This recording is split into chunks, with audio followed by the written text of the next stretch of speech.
좋아하시는 음악 드시나요? 그닥 좋아하지 않을 것 같아요. 뭐 그닥 맛있는 음식 찾으러 다닌 적은 별로 없는 것 같아요. 지금은 초음파밖에는 사실 관심 있는 게 별로 없어요. 안녕하세요. 비우성형외과의 김민수 원장입니다. 제 소개를 간단히 해드리고자 네이버 검색창에 제 이름을 검색해 보도록 하겠습니다. 제 이름이 너무 흔해서 엄청 많이 나오네요. 그래서 여기다가 의사란 단어를 하나 더 붙여볼게요. 김민수 의사하면 이렇게 제 이름이 나오네요. 인제대학교 서울백병원 외과 전문의, 원자력병원 유방암센터 전임의, 한국유방암학회 회원, 그리고 현재 비우성형외과의 유방 검진을 담당하고 있습니다. 선택하신 거예요? 외과 하면은 뭐 칼 대는 과, 그래서 배 여는 과 이렇게 알고 있는데 외과 중에서 피를 좀 무서워하는 그런 것도 좀 있었고, 남자가 좀 무서운 그런 것도 있었고, 그보다 제일 큰 거는 사실 저희 어머니가 미용사시거든요. 그래서 이제 미정원에 하도 어렸을 때부터 다니다 보니까 여자분들이랑 대화하는 게 좀 편해서 과 선택에 그것도 어느 정도 연관이 있었던 것 같아요. 보시는 것처럼 네이버 지식인에도 제 이름이 등록되어 있는데요. 2014년 10월부터 현재까지 2,109개 정도의 답변이 돼 있어요. 그러면 한 2,100여 분한테 제가 갖고 있는 작은 지식이 도움을 줬다고 생각하고 있습니다. 나름 뿌듯하긴 하네요. 가장 흔한 질문 중에 하나가 이거거든요. 유방암인가요? 여자분들이 가슴에 멍을 잡히면 암인가요? 이렇게 물어보시는 분들이 많은데, 양성 종양 중에서도 단단하게 만져지고 양쪽으로 좀 움직이는 경우에는 섬유선종일 가능성이 좀 높아요. 제일 정확한 건 사실 만져지는 멍을 있을 때는 병원 와서 검사 받아보면 제일 좋으실 거예요. 구형구축이라고 이제 검색창에 쓰시면 제 블로그가 나와요. 카테고리 보시면 주 업무가 맘모톰 관련된 일이니까 맘모톰에 관련돼서 썼고요. 맘모톰을 쉽게 생각하면 진공 청소기에다가 끝에다 칼날을 달았다 생각하시면 될 것 같아요.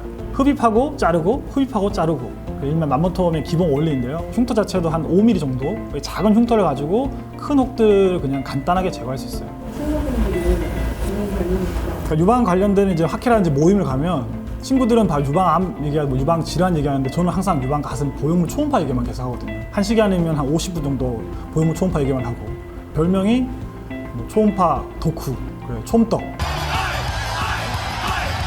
이유라기보다는 사실 만들어진 거 같아요. 어쩔 수 없이 만들어진 것 같아요. 보형물 관련된 자료를 찾아보려고, 공부하려고 뭐 논문 찾아보고 책 찾아보고 했는데 자료가 거의 없었거든요. 제가 그냥 스스로 그냥 공부를 한 거예요. 지금은 초음파밖에는 사실 관심 있는 게 별로 없어요. 유방 초음파는 보형물 종류가 많아서 그런지 몰라도 볼 때마다 늘 새로워요. 수술하는 원장님들 스타일마다 또 늘 또 새롭긴 하거든요. 초음파 소견 자체가. 그래서 매일 그냥 볼 때마다 재밌는 것 같아요. 예전에 초창기 때 있었어요. 눈을 감으면 보형물이 보이는 그런. 좋아하시는 음악 드시나요? 그닥 좋아하지 않을 것 같아요. 결혼 이후에는 뭐 그닥 맛있는 음식 찾으러 다닌 적은 별로 없는 것 같아요. 인터넷 보다든지 아니면 뭐 이렇게 책을 본다든지 아니면 TV에서 이렇게 유방 보형물 관련된 자료가 좀 나오잖아요. 나도 모르게 그걸 계속 판독을 하고 있어요. 저게 수술 방법이 뭐지? 아니면 보형물에 문제가 있는지 없는지, 뭐 구축이라든지 파열이 있는지 없는지, 그리고 자세히 보면 이제 보형물 회사도 어느 정도 평가되기 때문에 나도 모르게 판독한다는 게 직업병인 것 같아요. 보시면 까맣게 보이는 부분이 이게 보형물이거든요. 보형물이고, 그 위쪽에 이렇게 하얗게 선처럼 지나가는 부분이 이제 가슴 근육이에요. 근육 밑에 보형물이 들어가 있는 게 확인이 되고요. 보시면 이렇게 보형물 자체가 찌글찌글하게 보이잖아요. 이게 보형물 자체의 방이 좁아져 있는 걸 의미하는 거거든요. 사실 제 눈에 이게 잘 보이는데, 보형물 앞쪽면을 따라서 보면 약간 어둡게 이렇게 띠처럼 보이는 게 있어요. 이게 이제 두꺼워진 피막 두께거든요. 피막도 두꺼워져 있고 보형물 방도 좁아져 있고, 이런 경우에는 저희가 구형구축이라고 진단할 수 있어요. 이 케이스는 이제 수술하고 나서 3년 정도 지난 여성분이 갑자기 가슴이 이제 불어서 오시는 분들이 있어요. 열감도 느껴지는 분들인데, 이 소견은 전형적인 이제 지원성 장액종 소견이라 해서 보형물 자체는 문제가 없지만 보형물 주변에 굉장히 많은 양의 장액종이 생기는 그런 진단을 의미하는데, 최근에 이게 이슈된 이유가 뭐냐면, 이제 뉴스 보신 분들은 아는데 이제 엘러간 텍스처 라운드 보형물의 역형성 대세포 림프종, 그 사건 이후로 환자분들이 가슴 이게 부풀어 오르면 이걸 가장 많이 의심하시거든요. 8월 현재까지 역형성 대세포 림프종이 2케이스 정도 우리나라에서 발견되긴 했는데, 흔하진 않아요. 흔하진 않지만 그래도 이거는 계속 검진을 하긴 하셔야 돼요. 보면 볼수록 매력이 넘치는 친한 친구?